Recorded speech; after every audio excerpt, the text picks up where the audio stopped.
In this video, I will introduce the concepts that go with the chapter Applications of Newton's Laws. So there are a few things here. One is frictional force. We just did frictional force, right? We at least know that it is a force. In this chapter, we'll actually study in more detail how frictional force works, how it's characterized. So we know it's between two surfaces that are in contact with each other. We already know that. It opposes relative motion of the two surfaces and acts in a direction parallel to the surfaces. That's all review from last time. The new things related to frictional force will be in the mathematical models. Also, we have springs. Now, springs are something that stretch or compress, and the force that's required to stretch or compress a spring depends on how far it is away from its natural length.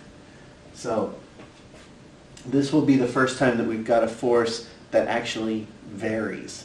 In everything else, we've had constant acceleration, we've had constant force.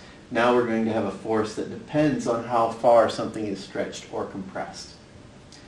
Also, this is just a new word or a new phrase. Translational equilibrium. That just means something is not accelerating. Okay? That's all it means. Connected objects. We've done a little bit of this already. We had three boxes next to each other we were pushing. We had a person pushing a car. And those objects that are connected, you find something they have in common. It's usually a displacement, velocity, and or acceleration. It's actually usually all of those. So you use that to your advantage when solving problems.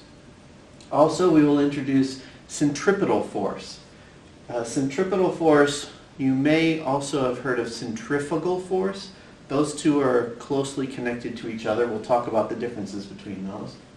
Centripetal force is the magnitude of force required to keep an object moving in a circle. So if something is moving in a circle, there's got to be something that's keeping it moving in a circle, because if you just let it go, it would fly in a straight line. Something makes it curl around, and that's a force pointed toward the center of the circle. For example, I have a tennis ball here. Well, something that looks like a tennis ball. It's fake. It looks like a tennis ball on the end of a string. I can make this move in a circle like this, and the reason it moves in a circle is because of the string that I'm holding it with. And you remember, the tension force in a string always points in the direction of the string. So the force that keeps the ball going in a circle is always pointed straight back to my hand, which is the center of the circle it's traveling in. So that's the centripetal force, pulling it in toward my hand as it spins around.